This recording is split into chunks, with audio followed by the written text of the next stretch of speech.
Good morning class.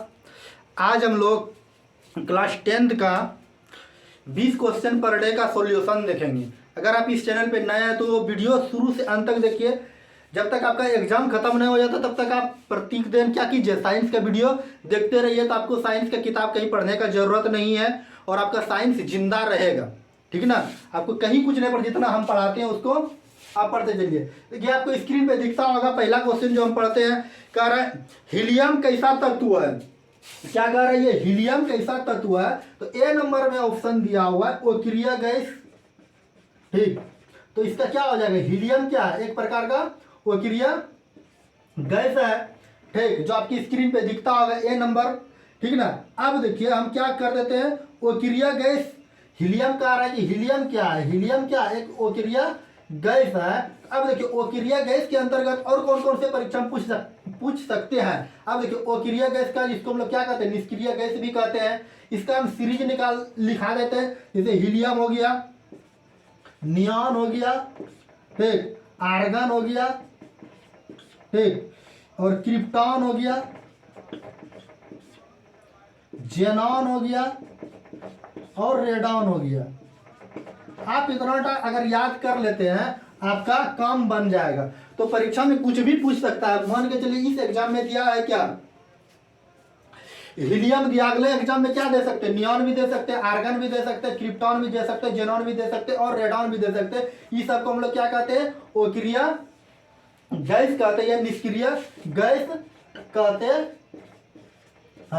ठीक है ना, इसको वर्ग 18 में रखा गया है, या जो वर्ग शून्य कहते हैं या जिसको वर्ग हम लोग 0 भी कहते हैं। आगे अब हम लोग क्वेश्चन देखेंगे। 2 नंबर जो दिया हुआ है, कह रहा है जल में हाइड्रोजन तथा ऑक्सीजन का परमाणु संख्या का अनुपात क्या होगा। 2 नंबर क्वेश्चन जो आपकी स्क्रीन पे दिखता होगा, जो कह रहा है जल का क्वेश्चन दिया हुआ है, जिसको हम लोग क्या कहते हैं, H2O। जल का सूत्र क्या होता है, H2O। अब देखिए कह रहा है हाइड्रोजन और हीलियम का अनुपात। तो जल में हाइड्रोजन देखिए गिनिए का 2 है और ऑक्सीजन के 1 हो, तो 2:1 हो जाएगा। बात समझ गए। हमको लगता है कि आप क्या कर लिए होंगे, समझ लिए होंगे। ठीक, अब 3 नंबर क्वेश्चन कह रहा है आवर्त सारणी में कितने आवर्त होते हैं। ठीक, 3 नंबर क्वेश्चन आपको दिखता होगा स्क्रीन पे, कह रहा है आवर्त सारणी में कितने आवर्त होते हैं। हाँ, जिसका आंसर जो देखिए 7 नंबर जो दिया हुआ है, इसका आंसर क्या हो जाएगा, आवर्त सारणी में कितने आवर्त होते हैं, तो 7 होते हैं। तो आवर्त की बात करें हम लोग क्या चलेंगे, आधुनिक आवर्त सारणी में, आधुनिक आवर्त सारणी की बात करें, ठीक है ना, आधुनिक आवर्त सारणी की बात करें तो सबसे परीक्षा में पहले पूछे जाते हैं इसका खोज किसने किया। तो खोज किसने किया, इसका मोसले ने। ठीक, कब, 1913 ईस्वी में। ठीक, तो आधुनिक आवर्त सारणी का जनक किसे कहा जाता है, तो मोसले। आप याद रखिएगा। आवर्त की बात करेगा, आवर्त की बात करेगा तो 7 और वर्ग की बात करेगा तो 18। अगर आप इतना सा करके जाते हैं तो आपका काम बन जाएगा। और परीक्षा में इससे क्या पूछे जाते हैं, इन्होंने तत्व को किस क्रम में सजाया था। क्रम अगर पूछेगा तो इन्होंने क्या, परमाणु संख्या के अनुसार, या जिसको हम लोग क्या कहते हैं, परमाणु क्रमांक के अनुसार। ठीक है ना, आप इतना अगर याद कर लेते हैं आधुनिक आवर्त सारणी से तो आपका क्वेश्चन क्या होगा, इससे बाहर जाने वाला एग्जाम में नहीं है। ठीक, अब देखिए 4 नंबर क्वेश्चन की ओर आते हैं। 4 नंबर क्या क्वेश्चन कह रहा है, सिलिकॉन क्या है। ठीक है ना, आगे क्वेश्चन दिया हुआ है 4 नंबर, सिलिकॉन क्या, इसको मिटाते हैं और आप क्या कीजिए, कमेंट में इसका आंसर बताइए। 4 नंबर क्या कह रहा है कि सिलिकॉन क्या है। ठीक, तो सिलिकॉन के विषय में जानेंगे। देखिए 2 तत्व फेमस होते हैं, तत्व की बात करेगा। ठीक है ना, तत्व कितने प्रकार के होते हैं, मुख्य रूप से कितने प्रकार के होते हैं, 3 प्रकार। एक होता है क्या, धातु, एक होता है उपधातु। ठीक, उपधातु होगा ना, उपधातु। ठीक, एक होता है अधातु। देखिए जो धातु और धातु के विषय में जो झोल है, देखिए उपधातु की बात करेगा ना तो 2 फेमस है, एक सिलिकॉन है, एक जर्मेनियम है। ये दोनों फेमस। सिलिकॉन और जर्मेनियम क्या, ये दोनों फेमस है। लेकिन परीक्षा में कभी कभी पूछ देते हैं क्या, और सारे तत्व दे देंगे, बोलेंगे ये कौन क्या, ये क्या है, धातु है, वो धातु है या उपधातु है। तो ऐसे अगर एग्जाम में दे तो सबसे पहले देखिए याद रखिए, जिसके धातु की बात करेगा, जिसके अंतिम में मोह है तो वो धातु होगा। बात समझे। लेकिन कुछ कुछ अपवाद आते हैं जो कि आपको याद करना पड़ेगा। धातु की बात करेगा जैसे सोडियम, सोडियम की परमाणु संख्या 11 होता है। जैसे मैग्नीशियम, मैग्नीशियम की परमाणु संख्या 12 होती है। पारा हो गया जिसका संकेत Hg होता है, ठीक है ना। इसके बाद आयरन हो गया, आयरन जिसको हम लोग क्या कहते हैं, लोहा कहते हैं, ठीक। Fe इसका संकेत होता है, ठीक। सोना भी क्या एक धातु है। इसके बाद मरकरी हो गया, ठीक। इसके बाद और सारे भी तत्व, इसको क्या कहते हैं हम लोग, मरकरी को ही तो पारा कहते हैं, मोरकरी, ठीक। बात समझे। मरकरी कहे तो पारा कहे। तो धातु की पहचानने का एक खासियत है, हमको लगता है कि आप ये लिख लिए होंगे। अब देखिए धातु की बात कर रहा है तो हम लोग धातु से चलेंगे। तो धातु में देखिए कौन कौन से आते हैं, तो पता चल गया सिलिकॉन क्या एक प्रकार के ओ धातु। जब धातु की बात करेगा परीक्षा में, धातु से देखिए क्या क्या क्वेश्चन बन सकते हैं और बनते हैं।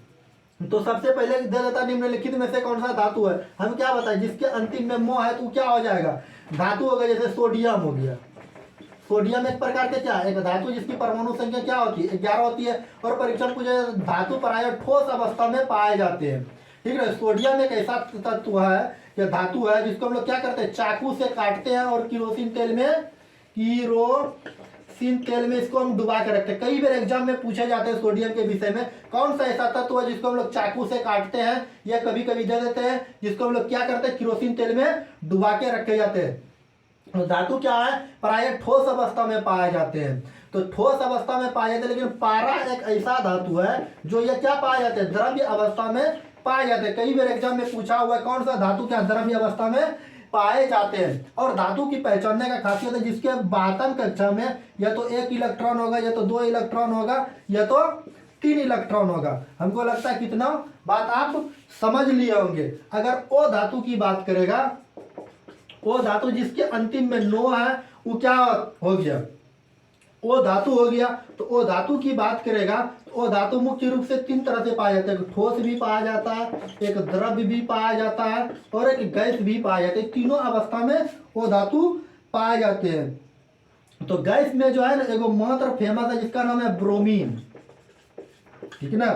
तो ब्रोमीन जो है ये क्या कौन सी अवस्था में पाए जाते हैं, द्रव्य अवस्था में पाए जाते हैं। ये बहुत फेमस है, इसको क्या कीजिएगा आप लोग याद कर लीजिएगा। परीक्षा पूछे थे कौन से ऐसे ओ धातु है जो किसमें पाए जाते हैं, वो द्रव्य अवस्था में पाए जाते हैं। इसके बाद कार्बन हो गया, नाइट्रोजन हो गया, ऑक्सीजन क्या ऑक्सीजन गैस में चला आएगा। तो अब देखिए जितने भी हम लोग तत्व लिखे सबके अंतिम में क्या है, नो है। तो क्या हो गया, यह सब ओ धातु हो गया। और ओ धातु के 12वीं कक्षा में या तो 5 इलेक्ट्रॉन होंगे या 6 इलेक्ट्रॉन होंगे या तो 7 इलेक्ट्रॉन होंगे। अगर आप इलेक्ट्रॉन का संयोजी और संयोजकता का वीडियो नहीं देखे तो आप क्या कीजिए, पहले संयोजी और संयोजकता वाला वीडियो देख लीजिए। और एक बहुत फेमस क्वेश्चन है परीक्षा में पूछे जाते हैं, धातु के ऑक्साइड, ओ धातु के ऑक्साइड क्या होते हैं, ठीक ना। ओ धातु के ऑक्साइड अम्लीय होते हैं, ठीक। ओ से ओ धातु, ओ से अम्लीय, बात समझे। और धातु के ऑक्साइड जो होते हैं ना ये क्षारीय होते हैं। ये आप अगर इतना सा याद करके जाते हैं, धातु और धातु से क्वेश्चन आपका एग्जाम में छूटने वाला नहीं है। बात समझ गए। अब आगे जो क्वेश्चन दिया हुआ है कह रहा है, जो आपको स्क्रीन पे क्या करता होगा, दिखता होगा, आप क्या कीजिएगा इसको तब तक बनाने का प्रयास कीजिए। क्या कर OH क्या है, ठीक। 5 नंबर क्वेश्चन जो दिया हुआ है आप क्या कीजिए, कमेंट में इसका आंसर बताइए। जो दिया हुआ क्या कह रहा है, O और H क्या है, इस तरह से दिया हुआ है जी। क्या है, एक प्रकार का अल्कोहल है, अल्कोहल जिसको हम लोग क्या कहते हैं, शराब कहते हैं, ठीक है ना। बात समझे। इसके बाद आप देखिए आगे जो क्वेश्चन आपकी स्क्रीन पे दिखता होगा उसको क्या करना है, बताना है। 5 के बाद 6 नंबर है, क्या है, प्राकृतिक में ऑक्सीजन का संतुलन कैसे बना रहता है। कर हमारे प्राकृतिक में मतलब हमारे वातावरण में किस प्रकार का संतुलन बना रहता है। तो ये किस कैसे बना रहता है? प्रकाश संश्लेषण के द्वारा। ठीक, तो इसका आंसर क्या हो जाएगा? प्रकाश संश्लेषण। बात समझे? अब देखिए प्रकाश संश्लेषण क्या है। प्रकाश संश्लेषण से भी बहुत मेरे एग्जाम में पूछा गया। तो प्रकाश संश्लेषण क्या होता है? हरे पेड़ पौधे सूर्य प्रकाश की उपस्थिति में वातावरण से कार्बन डाइऑक्साइड गैस को ग्रहण करके क्या करते हैं और ऑक्सीजन गैस को मुक्त करके अपना भोजन को बनाते हैं। भोजन बनाने की प्रक्रिया को क्या कहते हैं हम लोग? प्रकाश संश्लेषण कहते हैं। अब देखिए 6 नंबर क्या कह रहा है? 6 नंबर तो हो गया ना, 7 नंबर ना होगा। तो 7 नंबर में क्या कह रहा है? पौधे में शोषण की क्रिया के अंतर्गत एडीपी के टूटने में कितने ऊर्जा मुक्त होती है? इसका आंसर क्या हो जाएगा? 30.5 के जी जूल MOL मोल। बात समझे? 30.5 के जी जूल प्रति मोल। आगे जो क्वेश्चन दिया हुआ आगे हम लोग पढ़ते हैं। क्या कह रहा है? मानव हृदय में कितने कोष्ठक होते हैं? ये बहुत इंपॉर्टेंट क्वेश्चन है और आप क्या कीजिए इसको याद रखिएगा। 8 नंबर क्वेश्चन कह रहा है कि मानव हृदय में कितने कोष्ठक होते हैं। अब देखिए हम कोष्ठक का आज झोल ही खत्म करें। मानव कहे या स्तनधारी कहे? स्तनधारी। जब भी एग्जाम में पूछे इसमें आंख मूंद के बोलिएगा इसमें 4 कोष्ठक होते है। और देखिए जैसे मछली हो गया, मछली की बात करेगा तो इसमें 2 कोष्ठक होते हैं मतलब हृदय होते हैं। या मेढक हो गया, मेढक, उभयचर या जिसको हम लोग क्या कहते हैं सरीसृप। इसमें क्या होता है? 3 कोष्ठक होते हैं। लेकिन मगरमच्छ की बात करेगा इसमें 3+1 मतलब इसमें भी 4 कोष्ठक होते हैं। तो 3 को क्या होते हैं? विकसित होते हैं और 1 को क्या होते हैं? अविकसित होते हैं। बात समझे? अगर कहेगा केचुआ में 8 कोष्ठक होते हैं। ठीक, और कहेगा सबसे अधिक किसमें क्या होते हैं? कोष्ठक होते हैं तेलचट्टा, जिसको क्या कहते हैं? तिलचट्टा कहते हैं या तेलचट्टा कहते हैं। चट्टा। ठीक ना, इसमें 13 कोष्ठक होते हैं। तो परीक्षा में पूछे जाते हैं। इसमें मानव में पूछे हैं कि कितने कोष्ठक होते हैं। ठीक ना, तो परीक्षा में कुछ भी पूछे जा सकते हैं। तो मानव या स्तनधारी की बात करेगा तो इसमें 4 कोष्ठक होते हैं जिसको हम लोग हृदय कहते हैं। ठीक, मछली की बात करेगा इसमें 2 कोष्ठक होते हैं। मेढक की बात करेगा या उभयचर की बात करें या सरीसृप या जो रेंग कर तैरता है चलता है उसमें 3 कोष्ठक होते हैं। मगरमच्छ की बात करेगा 3+1, 3 को क्या होते हैं? विकसित होते हैं। 1 को क्या होते हैं? वो विकसित होते हैं। टोटल 4 कोष्ठक होते हैं। और केचुआ की बात करेगा तो इसमें 8 कोष्ठक होते हैं। तेलचट्टा की बात करेगा तो इसमें 13 कोष्ठक होते हैं। तो परीक्षा में पूछे जाते हैं सबसे अधिक कोष्ठक किसमें पाए जाते हैं। आप क्या कीजिए इसको नोट करना चाहते तो नोट कर लीजिए। आगे कह रहा है मानव हृदय का औसत परिकुंचन दाब का लाभ कितना होता है? इसको क्या करते हैं? मिटा करके आगे बताने का प्रयास करते हैं और आप क्या कीजिएगा समझिएगा। ठीक, अब 9 नंबर क्वेश्चन जो है तो आप समझने का प्रयास कीजिए और हम क्या करते हैं? बताने का प्रयास करते हैं। 9 नंबर जो है तो इसका क्या हो जाएगा? 120 mm, ये तो सब जानता है, Hg। ठीक, परकुंचन की बात करेगा अगर देखिए प्रकुंचन एगो होता है प्रकुंचन। ठीक, जिसको हाई कहते हैं। ये क्या होता है? 120 mmHg। ये हमारे शरीर से क्या क्या करते हैं? हार्ट मतलब जिसको हृदय कहते हैं, हृदय से बॉडी तक ब्लड को लेके जाता है। ठीक ना। एक होता है क्या? अनुशीतलन। ये क्या करते हैं हमारे? इसको कहते हैं लो। ये 80 mmHg होता है। ये क्या करते हैं? बॉडी से हृदय हार्ट तक क्या करते हैं? लेके जाते हैं।